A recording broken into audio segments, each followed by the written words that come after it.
Hi, friends, and welcome to another episode of Lionsgate Podcast with Sahdi and Omni. I'm Omni. And I'm Sahdi. And today we're talking about left-handed magic, which is a huge subject with lots of different subjects to go over within it.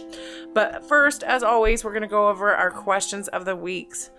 First, Sahdi. Sahdi, how long have you been practicing and what are your credentials? Oh my gosh, that's so direct. What are my credentials? Okay. Well, I'm trying to figure out how to answer that question. Yeah. She's a boss. I'm pretty much self-taught on everything that I've done. I've never really taken any classes or studied under any like masters or anything like that. Mm-hmm. I'm just obsessed with learning and gaining knowledge from all types of spiritual sources. I've read the Bible, the Quran. I've studied Hinduism, Buddhism, witchcraft, paganism, Heka, Taoism, demonolatry, and demonology, which are two different things. I just learned about that. Right.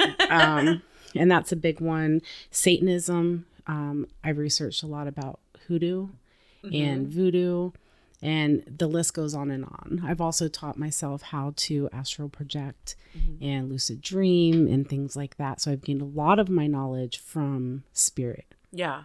Some of it has come from books. You died. So, I mean, that's had all a near-death experience. You died and got brought back. Right. And that's kind of what sent me on my journey in the first place. But I'm just thirsty for any kind of knowledge that I can get. So that's pretty much my credentials are from spirit, from the deities and the gods and goddesses that I work with personally, and the knowledge that I gain from the astral realm. Yeah, she's I don't a have thirsty any. bitch. I don't really have any certificates or, I don't think you need any. Right. Really. Well, I mean, there are Reiki masters. Yeah. And there are, people who have studied certain spiritual things and been certified. And they do have the credentials for that. And I just don't happen to have anything third dimensionally tangible for that. But yeah, that's the answer. Like just from spirit and from experience and reading and researching. And I think that's amazing if, Reiki masters and all that and being certified, voodoo priestess and anybody within their craft that's gone up the ladder. I think that's amazing, but I also don't think that makes you any more of, certified. I just don't think I have the attention span to do that. So I'll get interested in something like say lucid dreaming and I'll max that out. And then I'll move on to something else. And then I'm like, oh, let me learn everything I can learn about Heka. And then, I'll tap into that vibration and that frequency and so on. Right. And I think that's beautiful because it makes you knowledgeable on a lot of different subjects.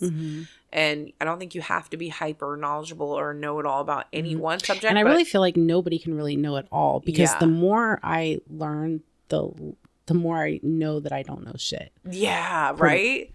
Yeah. Even like us just talking back and forth, we'll talk about stuff and I'll be like, dude, I didn't know that. Like, that's crazy. And I'm fine. I'm a huge believer.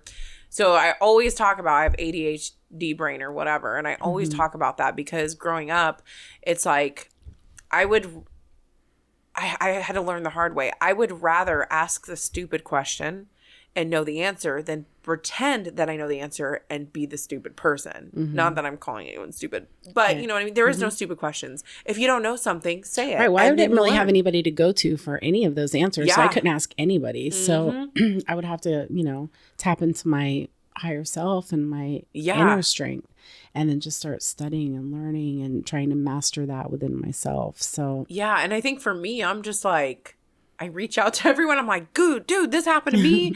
and then I get other people to share their stories with me. And I'm very much like, I'm reaching out for those roots. You know what I mean?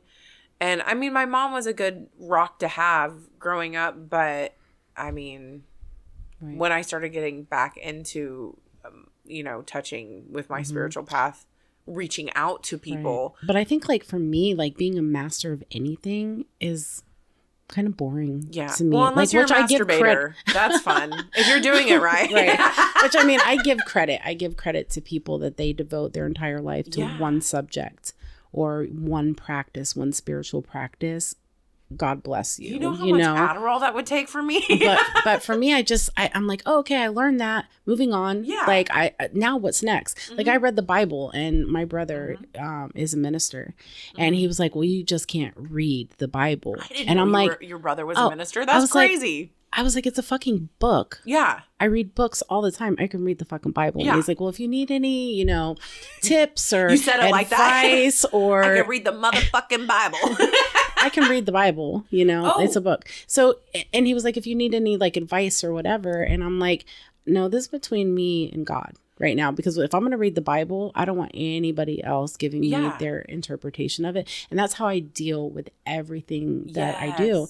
If I'm going to read the Quran, I do it the same way. I don't want anybody to interpret it for me. Yeah. And I take what resonates and I leave the rest. And that's just how I do it. That like using the Lord's name in vain isn't saying, oh, God damn it. It's actually using the word of God to manipulate other people. Well, that makes sense. Yeah, that makes way more sense than saying, God damn it. That's just a word. You know what I mean? Yeah. But yeah, I actually just learned that not even that long ago. And I was like, that makes sense, Well, I'm sorry. I feel like I'm like spending a lot of time on this answer. Oh, no, it's okay. But, okay, yeah. But then we need to get into left-handed magic. Right? Okay. Omni, you've mentioned you're a mom. How do you deal with family that's against your craft and think you should keep your children away from it? That is a good question, because so many women, mothers battle with that. They battle with it because people put so much shame onto it. And it's really, honestly, if people put shame on you and your craft, it's because it's out of fear. They don't understand it. It's out of fear. And when fear is dangerous. I think that is the biggest evil. I think fear is more evil than anything left-handed, in my opinion. And for my kids, and the way I was raised, is it's a really beautiful thing to bring your kids into your craft.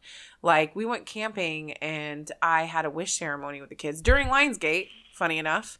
Yeah, and we wrote wishes down, or manifestations, and we burned them in the fire, and it was a great bonding moment, and it's something all my kids will remember. And they can make it a tradition. Yeah. And they can do that with their kids. Yeah. And manifesting and like positive energy and all that, instilling that in your children is such great work. Like, people talk to me and they're like, oh, you're so happy and positive all the time. And I'm like, no, I'm not like that all the time. But I had a leg up over other people because my mom was like, you just got to visualize that parking spot. You just got to think positive. Like, she was such a light to me that rubbed off on me. Right. And I think you should teach your children early. Yes. Because then they're not going to have to play catch up. Yep. When they're 18 years old or 16 years old and they're coming into their spirituality and then they just don't have any knowledge on it. Right. I mean, there are certain things that we, of course, have to. That's my business. That's grown people business. You're not going to tell your kids about sex magic, obviously. Right. But like telling them to visualize and manifest, I think is totally harmless. I think it's very healthy and important. And you're not brainwashing them into anything. I am a very big believer on my children. If they get older and want to be Christian or Catholic or Buddha or whatever they want, all I ask them to do is research. Don't get brainwashed and pulled into it. Right. I want you to research. I want you to know. And if it resonates with you, you go for it, baby. And I'll support you. Right. And I know this is your question, but I have grown children and grandchildren. But you got grandbabies. Right. I do. Exactly. And what I would say is, when they're old enough to ask a question, they're old enough for an answer. So you could have a 7-year-old that's super advanced and they have a question. They're asking you because you're their parent and they really want to know an answer to that. Don't lie to them or, brush it under the carpet or tell them they're not old enough. As an adult, you should be able to figure out a way to give them a direct answer, age appropriate for them. Yeah, exactly.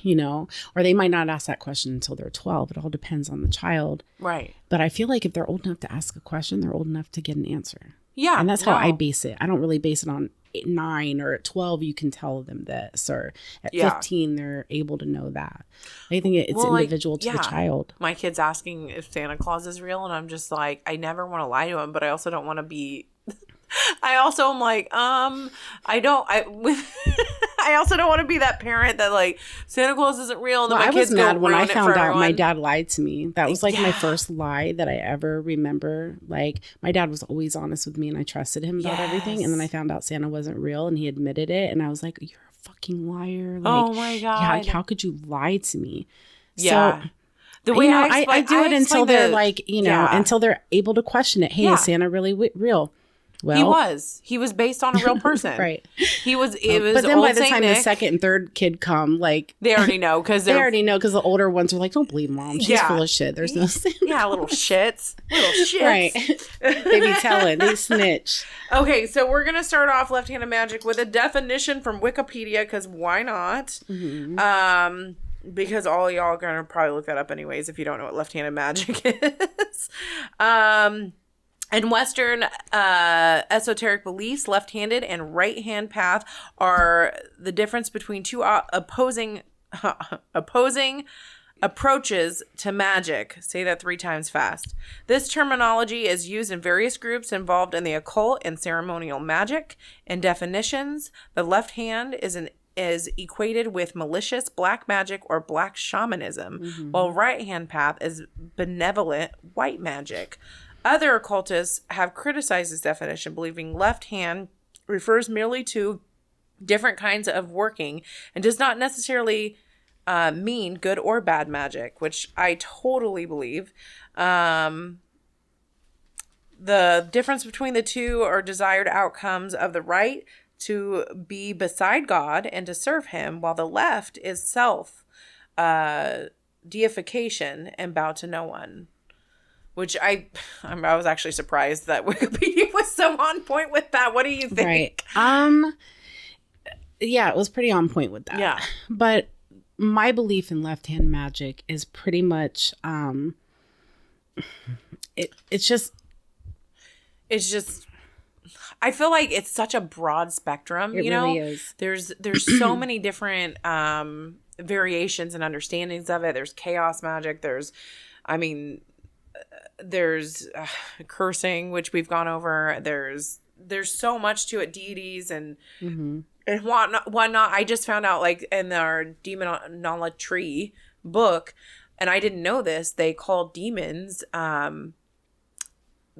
are just basically old gods. And I was like, their belief is that all the old gods, Freya, anything good or bad is basically what we call demons today, or like the Christian Bible calls demons. And I'm like, that's so crazy to me.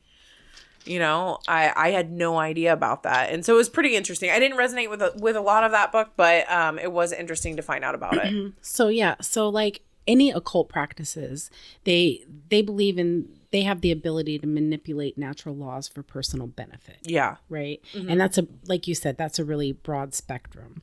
And some people look at evil and dark as the same thing. And that's due to fear and lack of knowledge, pretty much, because you fear what you don't know. And once you start to have an understanding of what it actually is, then you're like, okay, that's not terrifying. Exactly. You know? So esoteric beliefs and practices usually fall outside of the scope of religion. Yeah. And that's pretty much what it is. So religion is like, they believe one way. It's almost like hive mind mentality, like herd mentality. Like you need to follow this path. This is the way to heaven. This is the way to salvation. This is the way you go. And everybody believes the same thing. Yep. So in the left hand, it's kind of like, I don't need to follow what you're doing. I have my own inner compass, and it's telling me to do something completely different. Yeah. You're like the entrepreneur of spirituality. Right. So like Christianity, the way that they look at it, for instance, but there's all different religions. I'm just going to use Christianity. Up is heaven, down is hell, right is to God, left is to Satan, right is the collective, and left is the individual. And so they believe in like collective consciousness is good. And then being an individual is bad. Right. So you can't get there by going on your own path. Right. Like you have to follow our way or you're not going to get there. Our but way there's or so the many highway. there's so many roads to enlightenment. Right. You know what I mean? And so it's kind of like yin and yang.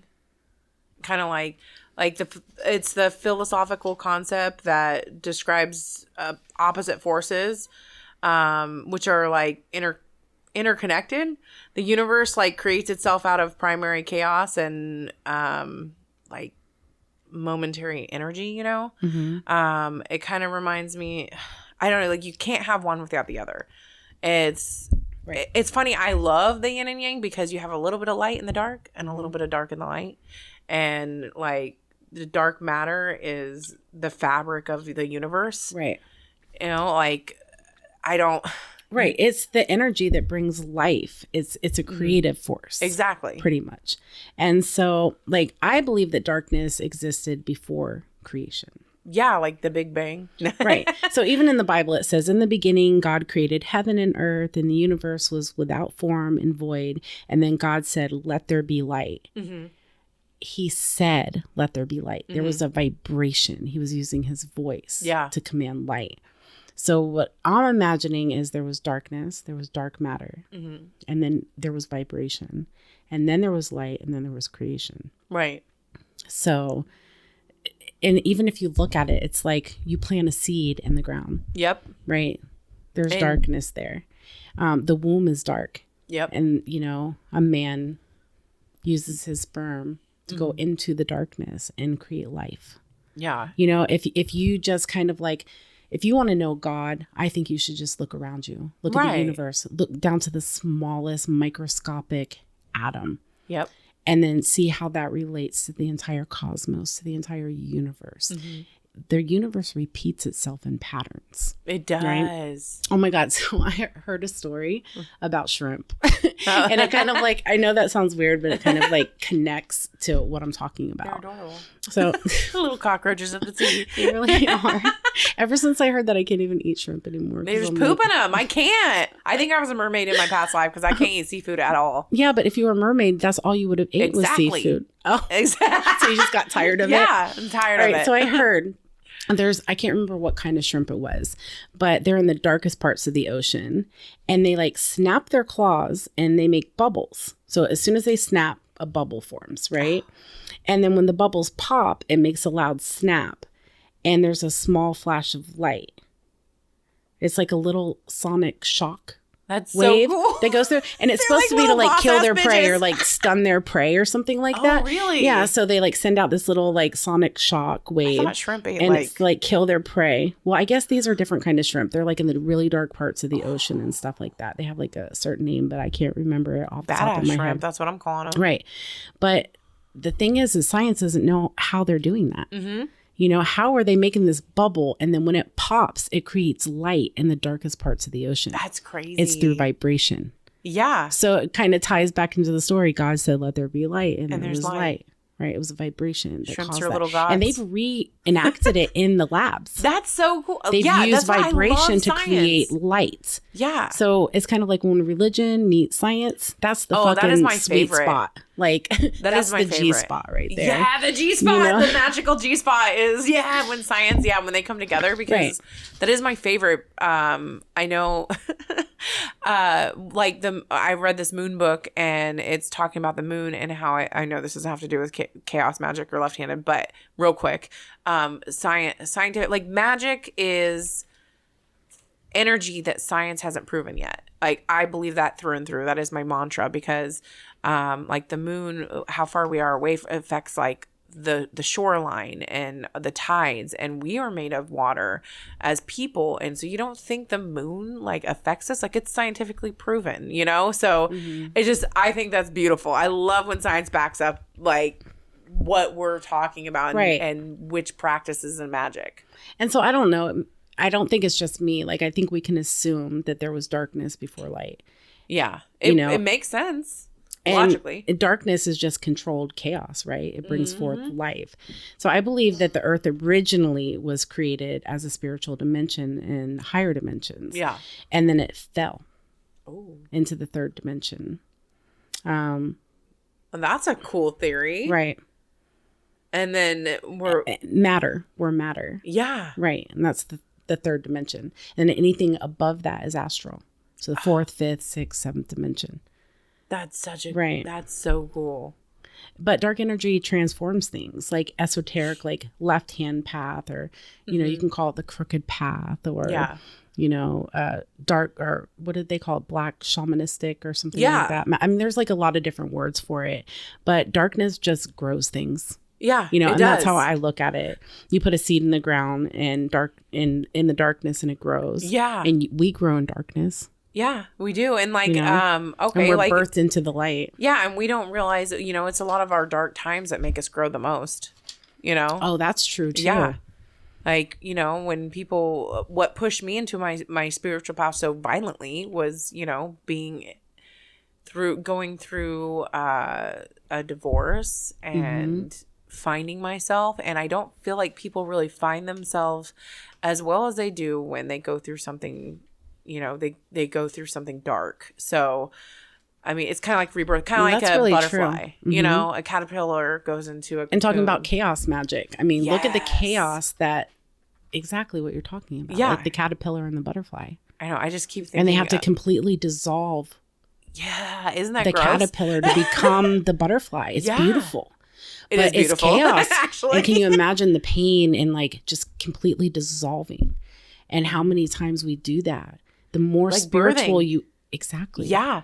Birthing process. You were saying this to me about something completely different, but this really ties in and really resonates. Right. Is that when you go through birth, like you are in so much pain, but the baby's in pain. The baby's in pain too. Sometimes the babies get broken arms and collarbones and even fractures on their heads. My son's head was like a straight cone head. Every time the woman is having a contraction, she's in this unbearable pain, but her baby's also feeling pain too. Mm-hmm.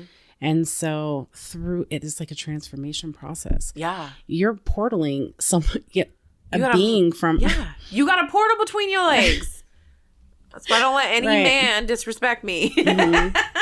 Motherfucker. But any kind of transformation is, you know, usually painful. Yeah, that is true. And then it births you into a different consciousness. It births you into a new way of thinking. You're transforming, and then you're a butterfly. Yeah. That is. I love how we're like coming to this. Like, right. Yes, this is this is amazing.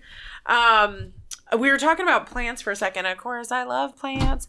So I wanted to go over. So I have a couple books on. I have one that says Plants That Kill by Elizabeth A. Dauncey and Sunny Larson, or a book called Poison by Ben Hubbard. I'll put those on my TikTok so y'all can see them. They got a lot of information about plants that are poisonous or killer plants. Obviously, it's in the title. And I didn't get these books so I can poison anybody yet.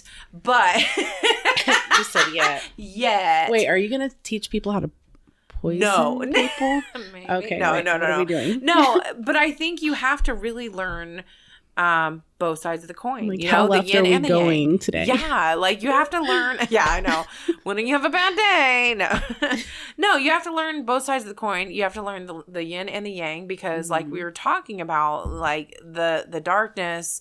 You won't know that there's light without darkness, and so I really wanted to learn all about the plants that, well, first of all, for safety. So like don't ingest hemlock. That's pretty commonly known not to do that. That's one of the plants they talk about. But then also there's like paralytic plants, and you know, I'm sure back a couple hundred years ago they would eat those and be like, oh my God, they're awful, they're evil, and you know, probably burn somebody at the stake for them. But nowadays, like for medicine, those are important. If you think about. I'm like so much information. So we were talking about earlier about the plants and how they have medicinal uses, or maybe it was in a different episode, but the way, we're talking about science. That's what made me think about it. The way that science, magic is, I love this saying. Well, alchemy, science. Yeah, without science. And the way that plants uses, like medically came about wasn't because of science, because back in the day there wasn't much science going on. It was shamans and witches that would go through and be like, the plants talk to me and this is what they're good for, and science has gone through over time and proved that again and again and again, over and over. And yes, and so I'm getting goosebumps because I have such a, I'm so horny for plants, I swear.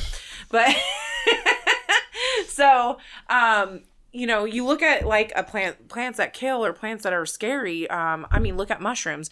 200 years ago, you take these mushrooms and you go on a trip and you time travel and you speak to a deity and you think you're going crazy and out of your mind. And if you told anybody you're going out of your mind, you're a witch, you get burned at the stake. I'm talking a million miles an hour. I know I am because I'm excited.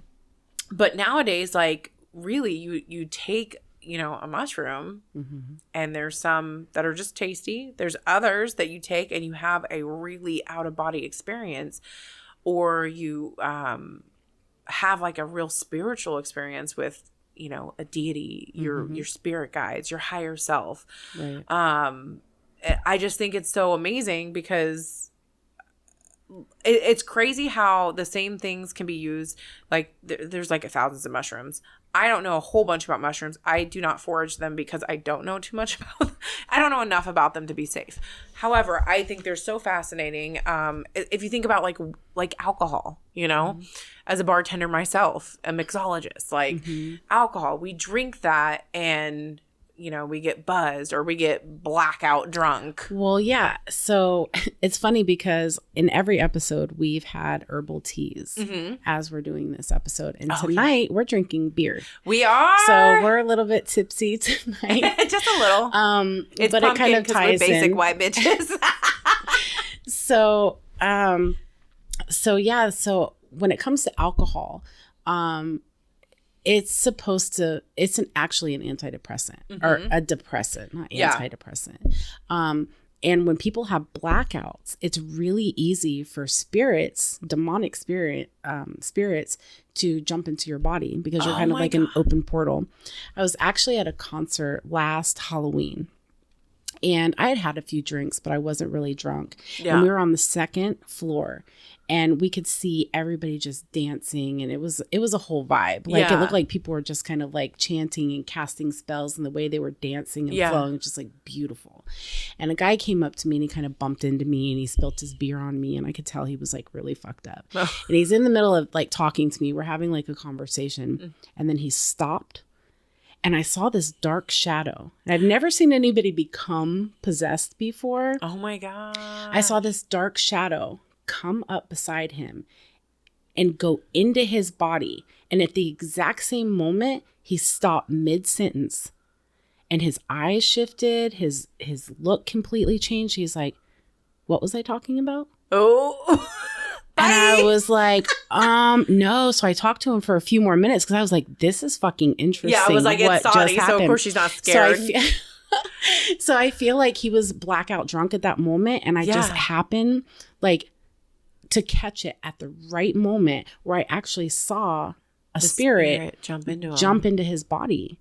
And so when people have blackouts and they're like, I can't believe I did that. I would never do that.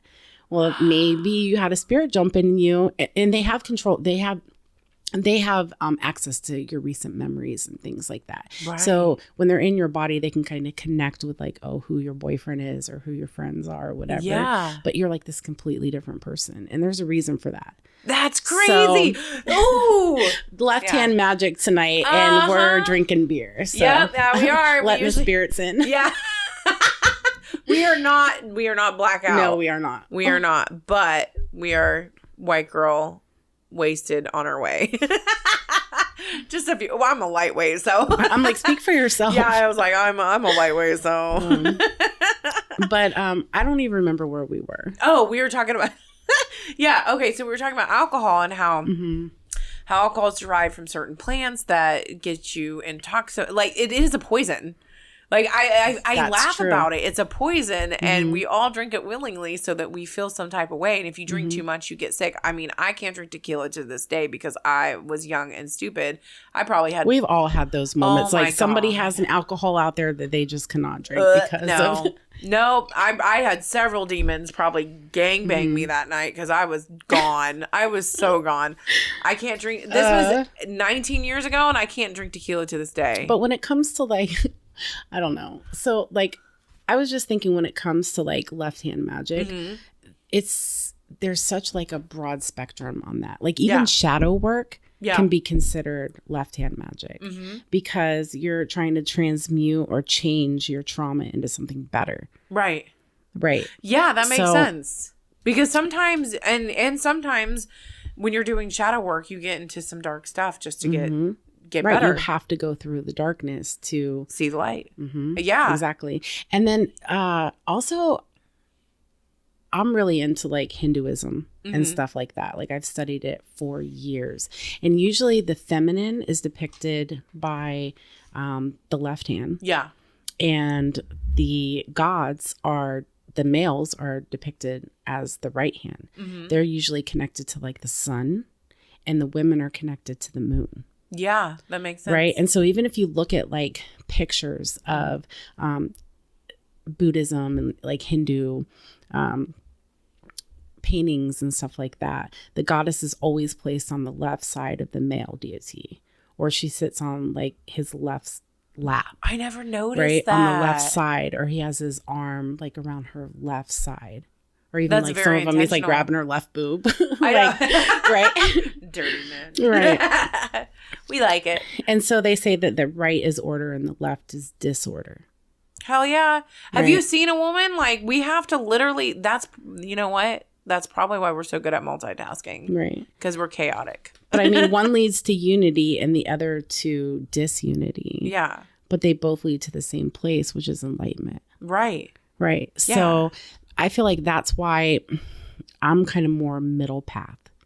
Because I feel like I'm ambidextrous. You know? Like I can resonate with rituals and different things that you do like that. But I also kind of have my own path. And I'm like, well, if that resonates with me, it resonates with me. And I can take like 4 or 5 different cultural practices and put them into one thing. And I'm like, oh, that feels right. Yeah, I like the rituals, but I like making up my own. Like, okay, so you were talking about Buddha and Buddhism, and like Buddha, I learned that, you know, he said neither is the right way because he was really rich and abundance and riches at one point, and then he lived very poorly at one point and starved himself, and then he sat underneath he ran away. Yeah, and then he ran to be on his own. Yeah, right, and then, to figure out life, and he had been like trapped in this like in this like palace or something like that. Yeah, and he'd been protected. Oh, she spilled the beer. She spilled the beer. It's the spirit. It is the spirit that was wasn't not me. It was my spirit, guys. Like, you don't need any more, bitch. But no, Buddha like sat under the tree that was not enchanted, but like with a familiar. It was a spirit, which is familiar. And well, God, we got to do an episode on familiars because I love it. But and they basically enlightened him to let him know that, you know, hey, both paths are right, because you can't deny yourself everything but indulge yourself with everything. And it kind of reminds me of the tree of life, like where you have to flow into one to get to the other. And there is no wrong and there is no right. You need to have both equals. I'm such a Libra, so I'm all about the Libra scales. But you have to have both to really get into. And the middle path is more complex. It is. So if you're just like kind of like a rebel and you're like, I'm all left hand, and you're into chaos magic, and you're just like, I don't give a fuck what anybody else thinks, you know, I'm going to do whatever I want to do. You could even be an atheist. Right. And that would tap into like some forms of chaos magic and things like that. Yeah. And then like you were saying, like Buddha took he didn't even take the middle way. He said that, what was it? Emphasis on the right or left. Yeah. Is you're missing the point. Right. If you're doing that, you know. If you do both equally, you lead to enlightenment, right? Well, he was just saying that you don't focus on either or. Yeah. You know, it's more of like a different kind. Your inner voice. More like an inner voice. That makes sense. He was more like a philosopher. Yeah. You know, and just looking at everything for what it was. He was an old-timey hippie. He was. But the middle is like way more complex, and it borders on like order and chaos, and that's where creativity happens. Mm-hmm. You know what I mean? Like, we're all playing this game, right? And it's like we're playing the game of life when we come into these avatar, and our souls come into our avatars. And some people, they came into it like ready to play the fucking game. Yeah. They're going to play by the rules. And like if you're cheating, or they think you're cheating or you're doing it wrong, they're going to get out the book or the Bible or something, and they're going to be like, look here, this is the directions. This is why me and my partner can't play Go Fish no more. This is why, you know, look here, like this is the guidebook, and these are the directions. These are the rules, and you have to play by the rules, and everybody has to play the game the same way, or it's no fun. And then you got the other people that are like, well, I kind of understand the rules and I'll play by them. But what if instead of like when I land on jail, you show me your titties? Yeah, those are called the fun people. So the lives of the party. Not saying left hand can be fun. Yes. So, you know, and then you're like, okay, we're going to make up our own rules. Yep. Yeah. We'll kind of use this as a guideline, as some kind of like, you know, me when I guideline. Right. Yeah. And then, but you're playing the game, you make your own rules. Well, maybe you just made something better. You just changed the rules. Right. You know, and that is the creative force. Right. You know, to play this game. And then, you know, who knows what could happen from there. Yeah. And I feel like everybody's creative in their own way. Mm-hmm. And so, especially bringing into like the craft that's that caters to, we said, entrepreneurship, you know, like left-handed people are the entrepreneurs of the craft, because if everybody played by the same rules all the time, we'd be back in the dark ages. You know? Exactly. Yeah. And it's like, you know, the left-handed people, they don't take the rules as seriously. Mm-hmm. You know, they're independent women and men. Right. And men. But right. I know we were talking about okay, so like we talk about left-handed, we talk about casting, but we haven't really talked about paganism so much. And like when it comes to deities for them, you know, there's different ways that left-handed come in to them. Okay, so like we were talking about Christmas. Christmas is based on a pagan holiday, and I think the Christians brought in, you know, Christmas because they wanted to celebrate their God, but they wanted to do it on a day that everybody else already celebrated anyways. And it's because they didn't understand the chaos. So when it comes to like deities, you can include them on your chaos magic, or like, how do you honor your deities? Because I know you have. So I work with quite a few deities. I have shrines all over my house, and one of them is Lord Ganesha. And I follow him a lot. I've meditated with him, and I've met him. I've met his energy, and he likes pastries. He likes desserts. Me too. You know. Me too. So I always try to put like, you know, flowers on his shrine, and, you know, give him positive energy, and, you know, just acknowledge that he's there. Yeah. And I feed him a lot. Can I be a god? But then there's other, like there's Loas, or there's other darker and deities. Loas are way different, right? Right. They're way different. They are represented through voodoo. Yeah. Which I'm not a voodoo practitioner, because you have to be ordained into that. And pretty much anyone can get into voodoo, regardless of your race. Right. Which that is a misconception. Right. It's very rare for someone that doesn't have African blood to get into that, but it can be done. It's kind of like when somebody converts to being into Judaism, right? Or Hinduism, or anything like that. Like, you can be welcome because it is a religion. Right. Hoodoo is completely different. We can talk about hoodoo later. But with like some of the deities, you know, you bring them, with the Loas, it's not really like you're worshiping them. You're going to get what you give to them. So you want to develop a relationship and a rapport with them. But it's almost like, I'll pay you this and then you give me that. Right. If you have a good relationship with certain ones. And so you can give them like whiskey and like, but if you piss them off, and Well, yeah, you have to be respectful as fuck. Yeah. You know, when it comes to, you're dealing with darker energies. You need to kind of be careful. It's just like with people. Yeah. You know, you go down to some shady parts of Portland. Yeah. You know, don't go in there with the wrong attitude. Right.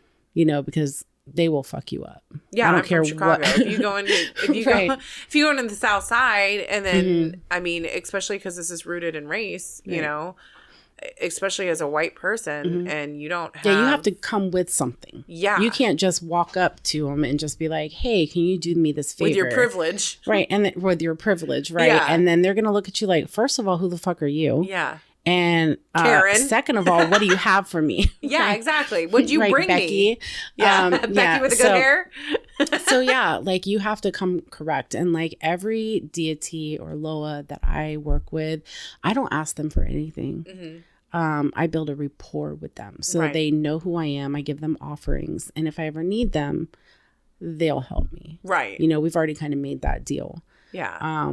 But hopefully I don't have to use them. Right. You know, but I'm still going to give them offerings and respect and stuff like that. Right. So there's a difference between... So everybody always pairs hoodoo and voodoo together. Yeah. And hoodoo is very different. Like voodoo is, to put into perspective, voodoo is like, you know how people are like, oh, witch and Wicca. No, witchcraft and Wicca are completely different. Right. Wicca is a religion. Witchcraft is more spirituality. And just because they sound like a lot of people would be like, oh, hoodoo voodoo stuff. Yeah. And I really don't like that. Yeah. Because, and I am coming as a white woman. Right. I have a little bit of African and Egyptian in my DNA, but I don't feel like it's enough to connect me to the trauma. Right. And the trauma that it's brought through slavery, right?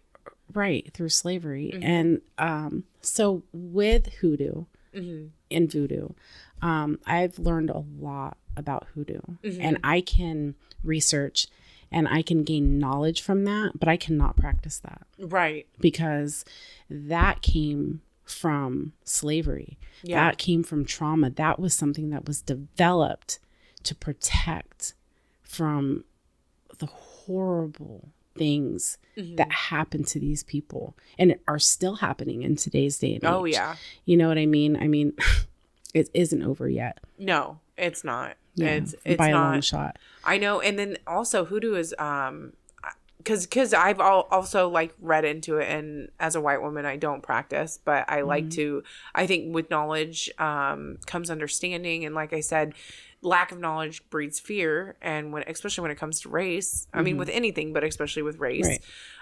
And so I've read into it, and my understanding was these root workers got pulled from Africa, and they got kidnapped. Yeah, got kidnapped and brought to America, and traumatized and beat and whatnot. But their magic had to change because their surroundings changed. So a lot of the herbs that they used to work with, they couldn't anymore. So it adapted, and a lot. And they were forced into Christianity too. Yes. So they had their own religion. Yeah. You know, and then they got here, and not only were they being oppressed in a million different ways, but they were having their spirituality stripped from them, and they had being forced to practice a religion they did not resonate with. Right. And that's why there is a humongous difference between hoodoo and voodoo. And even though they both date back to Africa, and one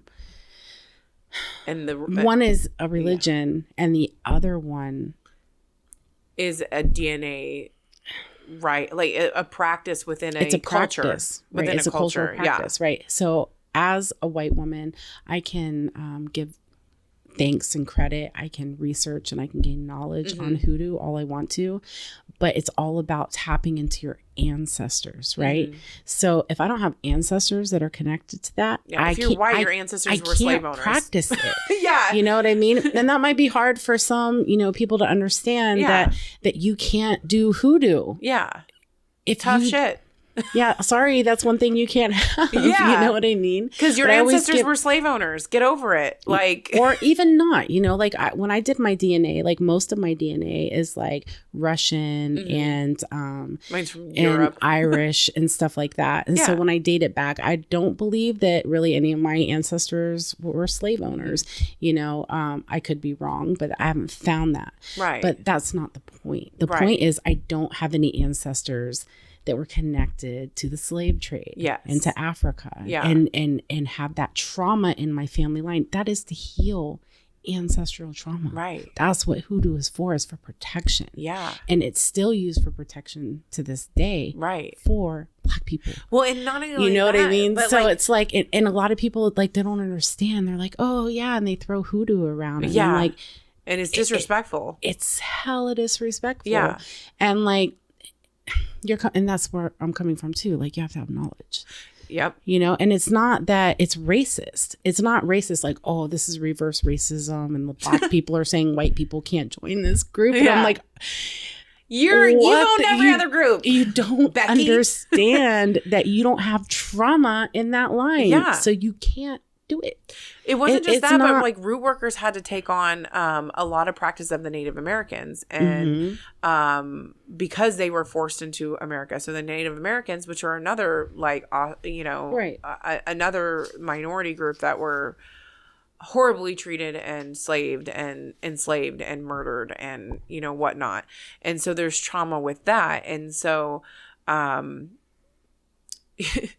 it's like. If you weren't a slave, even if your ancestors were slave owners, then it's up to you to break that cycle, that ancestry. We were talking about cursing, right? Yep. Generational curses. It's your job to break that generational curse. And we talk about systemic racism and whatnot, as a white person, use your privilege to protect the minorities. Right. And it's not just white people. You can't be Asian or Middle Eastern or Mexican either and do hoodoo. You just can't. Yeah, exactly. That's you a great have your point. own traumas. Tap into your own ancestors and what needs to be healed within that, because we talk about what our DNA is attached to.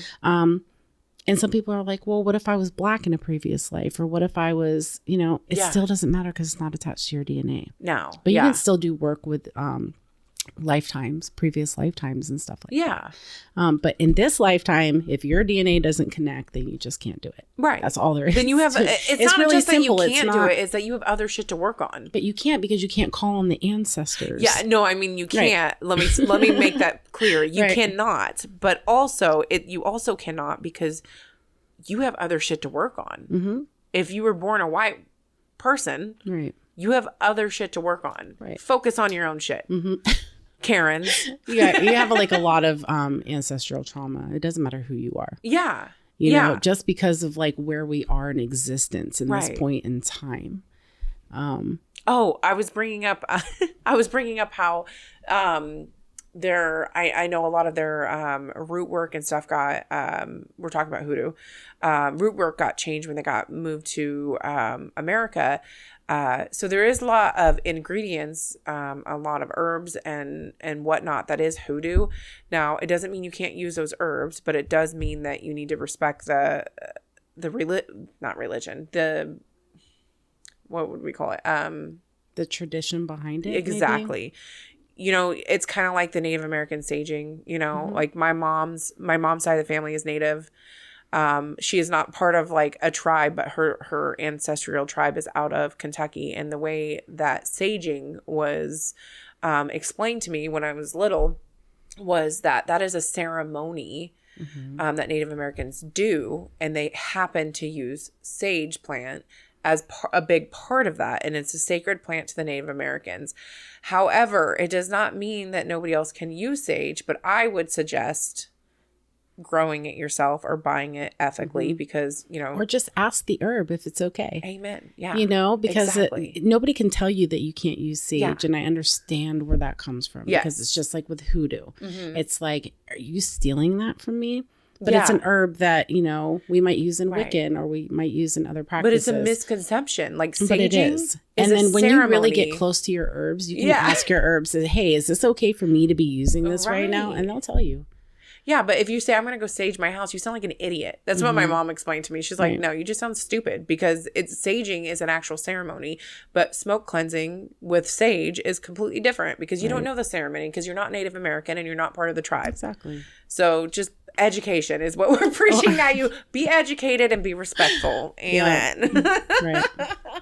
All right. Do we have anything else to cover before we wrap up? I think I have one more thing. We were talking about, we bounced around just a little bit, which is totally fine. We were talking about Buddha, and he was big on karma. And I know some people don't believe in karma, some do. My mom ingrained that into me, so it is whatever. When you are in chaos or left-handed magic, you don't believe in it.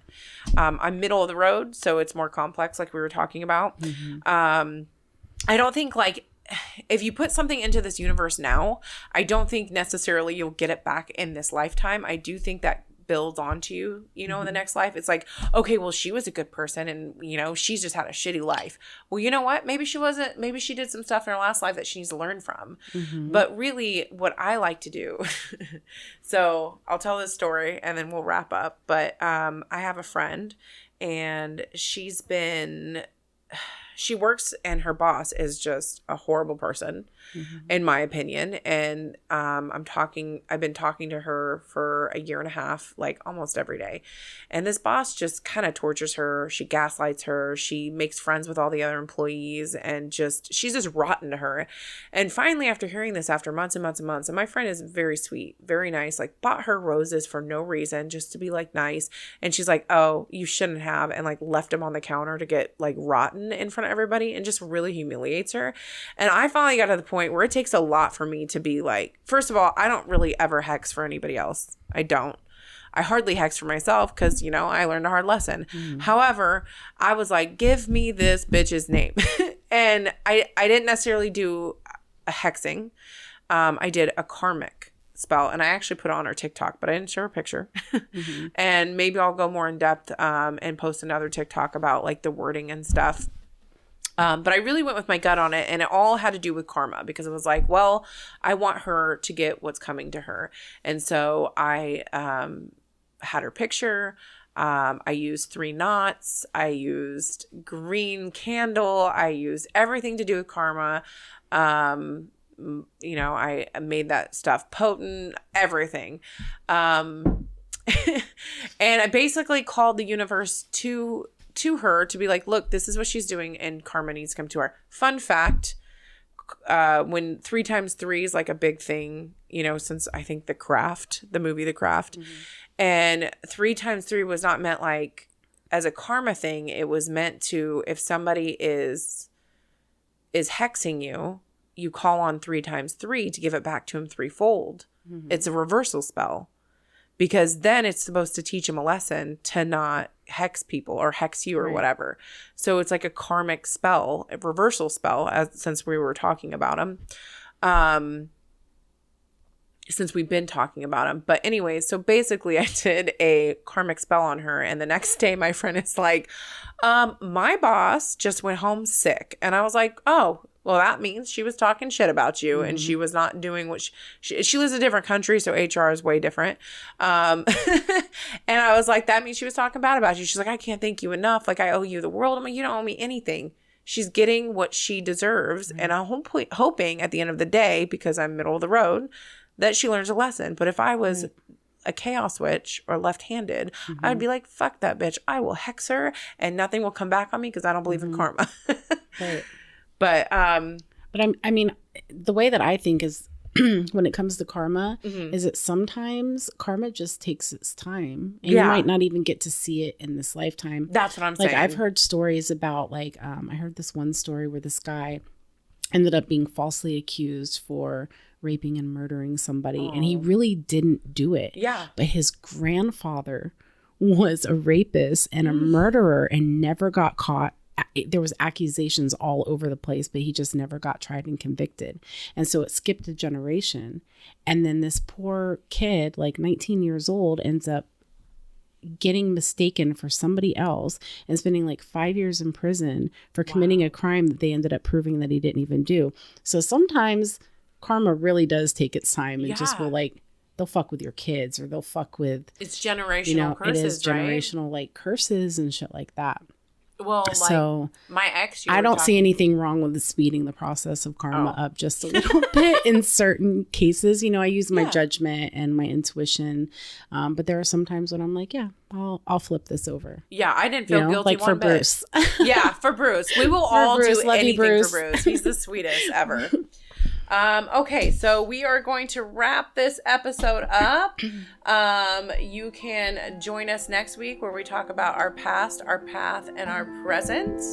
And we will see you then. All right, namaste.